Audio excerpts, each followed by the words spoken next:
नमस्कार साथियों। मुंशी प्रेमचंद जी की जो कहानी आज मैं आपके सामने लेकर आई हूँ उसका शीर्षक है गरीब की हाय। चांदपुर के एक गांव में मुंशी राम सेवक रईस लोगों में से गिने जाते थे।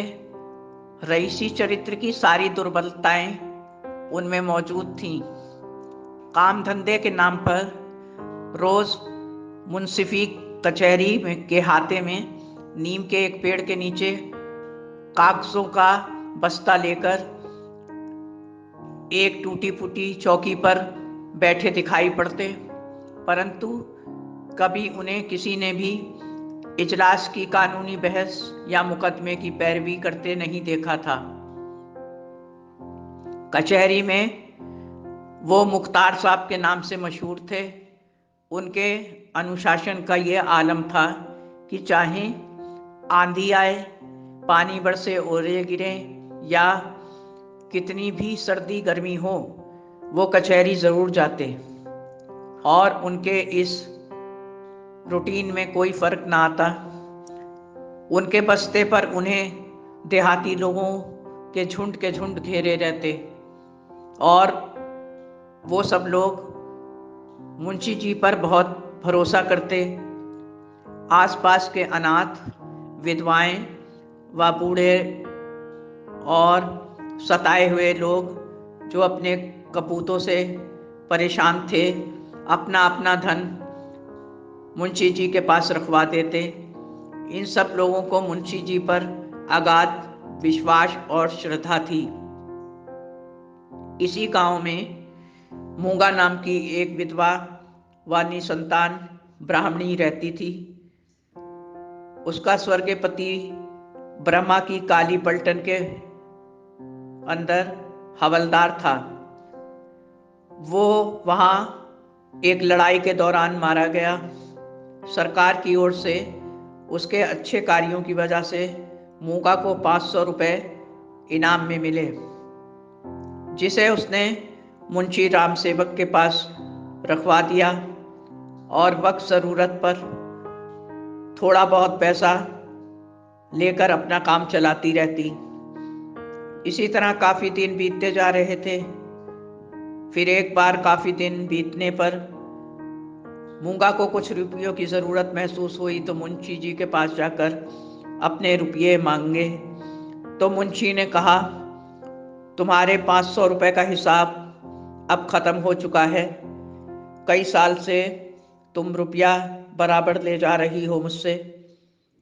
तो मूंगा ने तुनक कर कहा, मेरे हिसाब में अभी आपके पास मेरे 250 रुपए बाकी हैं।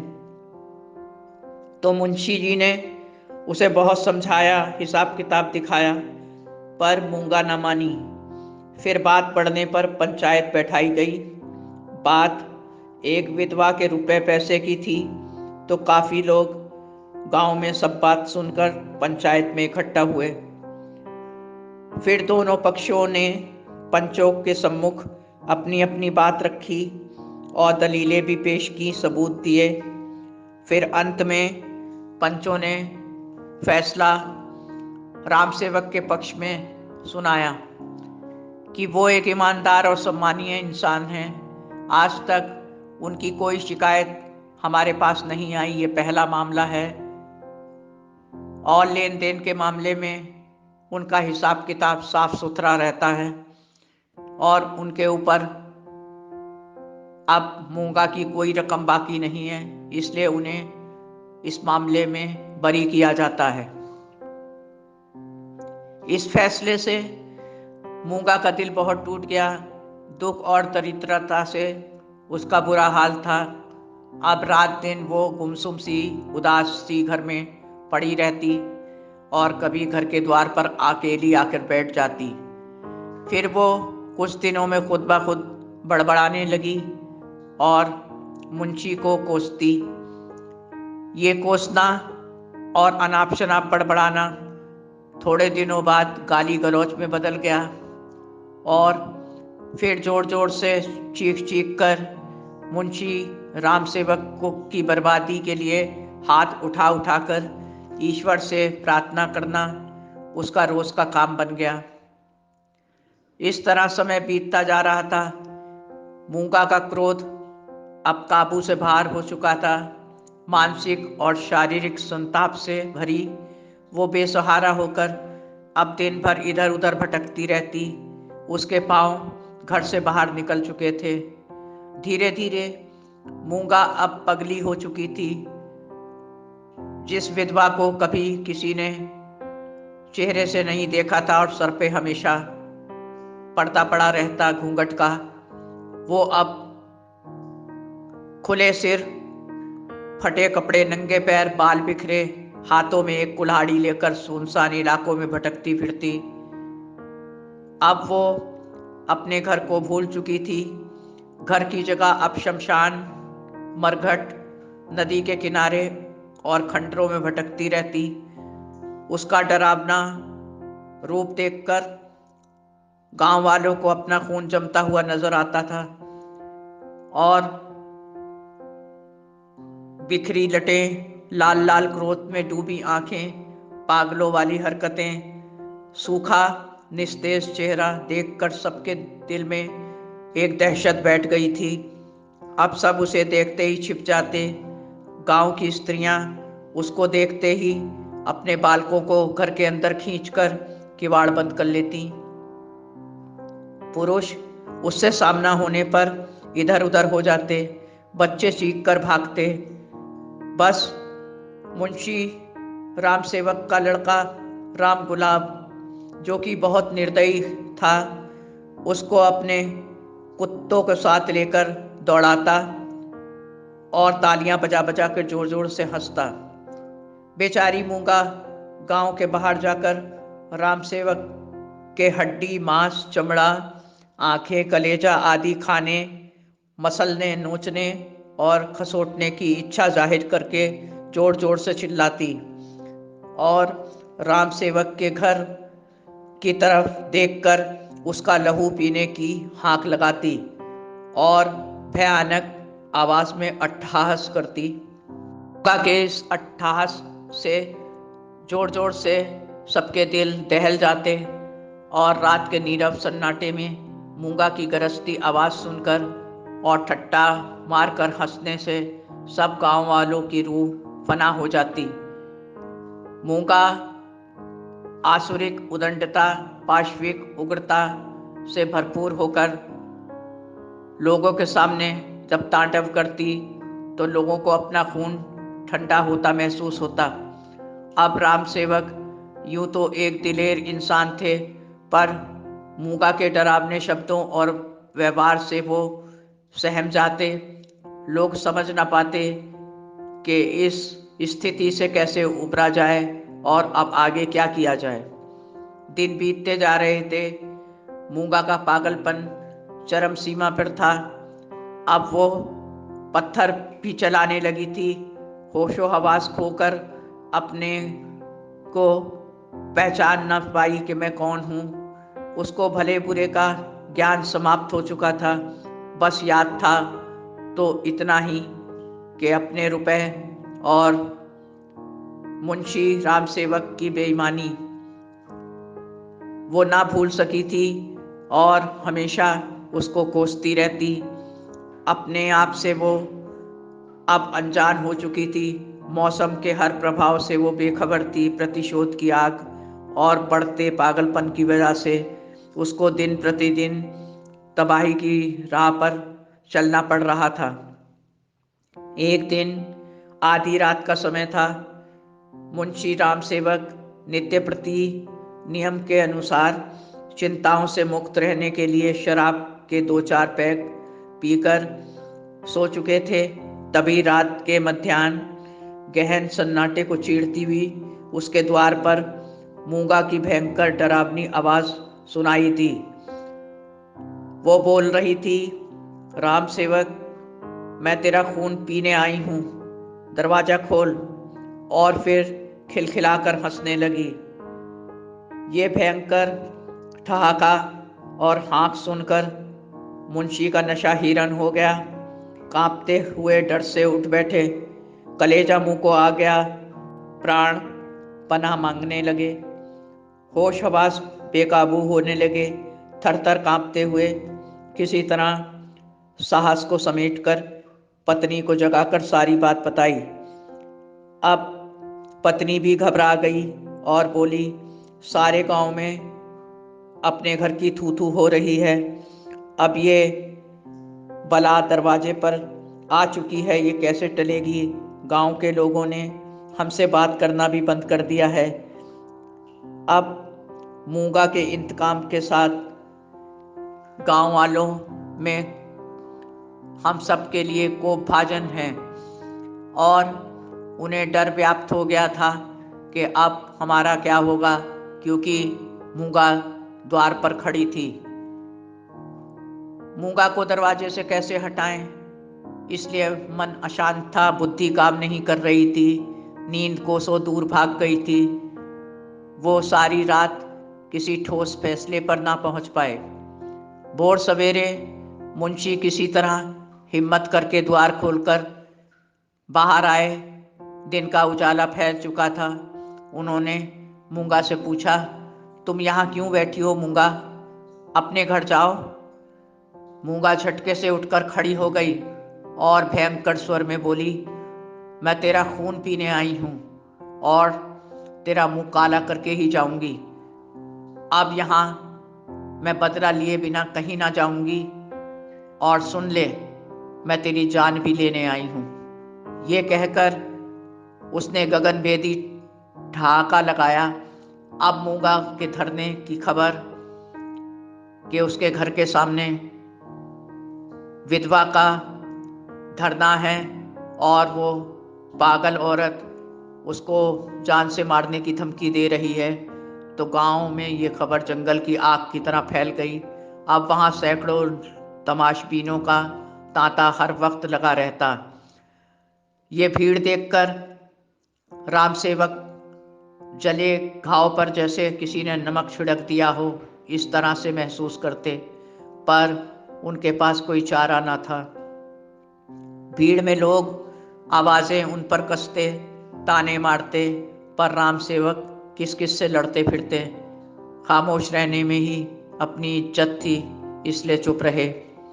राम सेवक का लड़का इस तमाशे को देखकर गुस्से में भर के सोचता कि काश मैं मूंगा को किसी कुएं में ढकेल पाता, पर मजबूरी थी, वो ऐसा नहीं कर सका।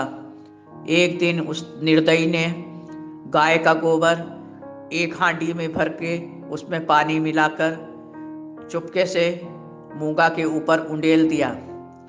अब मूंगा ने गालियों की बौछार चालू कर दी, फिर उन्हें जोर जोर से चिल्लाकर कोसना शुरू कर दिया।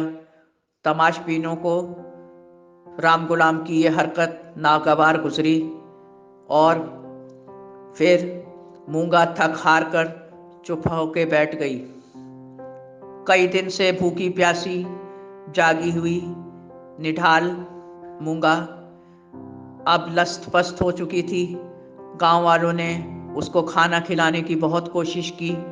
उसकी गिरती हुई हालत को देखकर उसके हाथ भी जोड़े कि कुछ खा लो, पर मूंगा ने पानी तक ना पिया।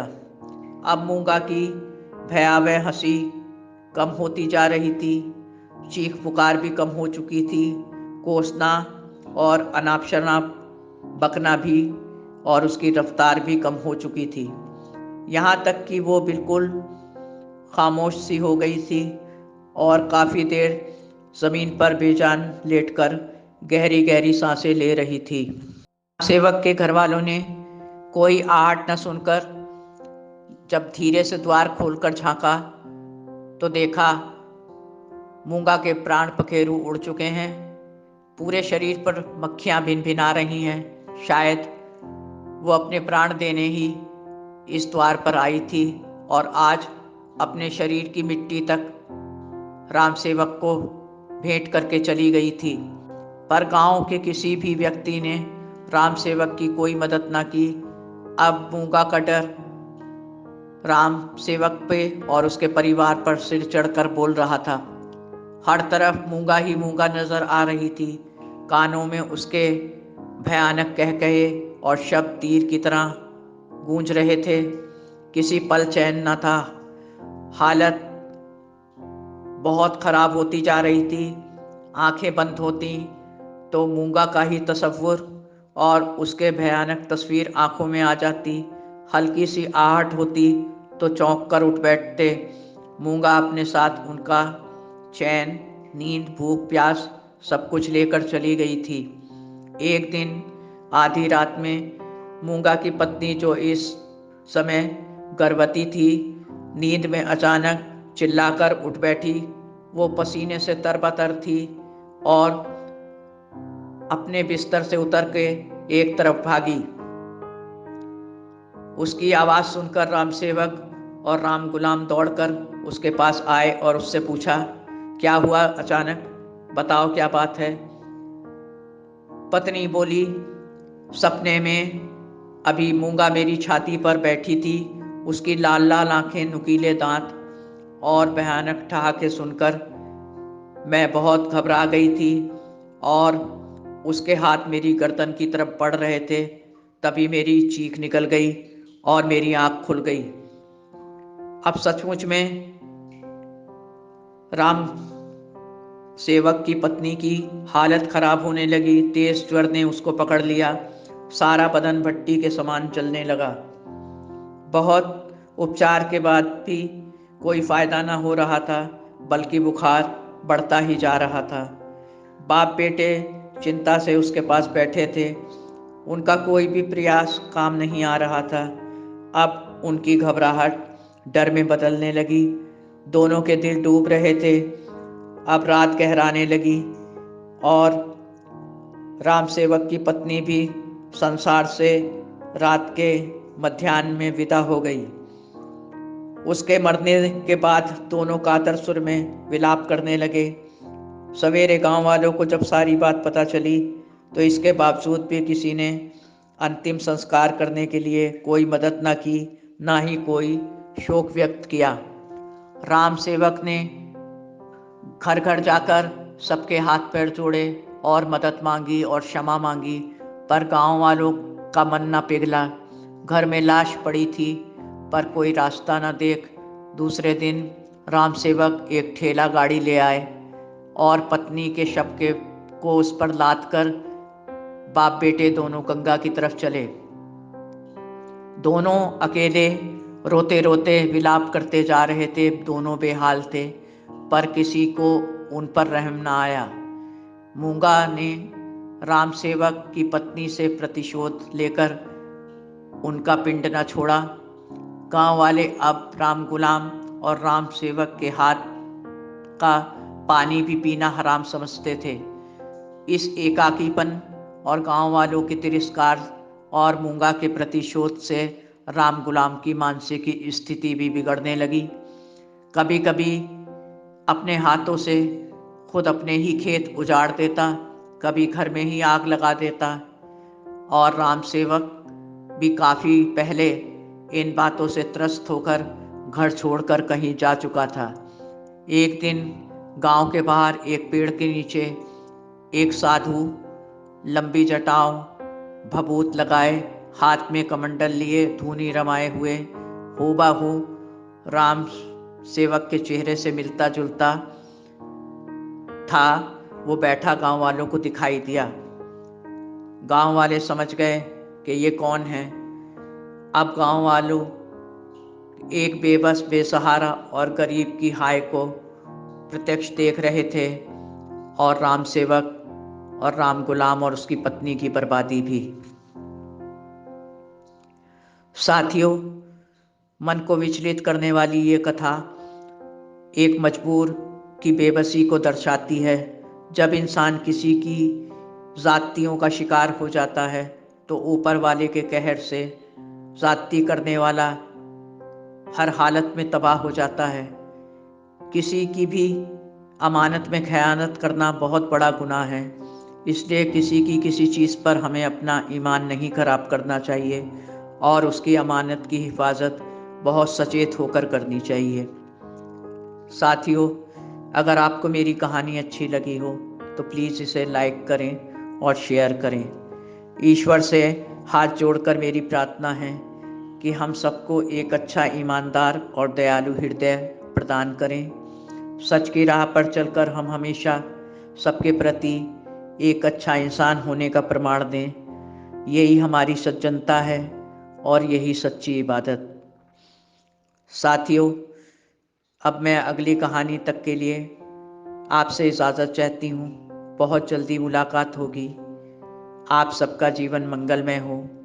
आपकी अपनी जैस्मीन। धन्यवाद। नमस्कार।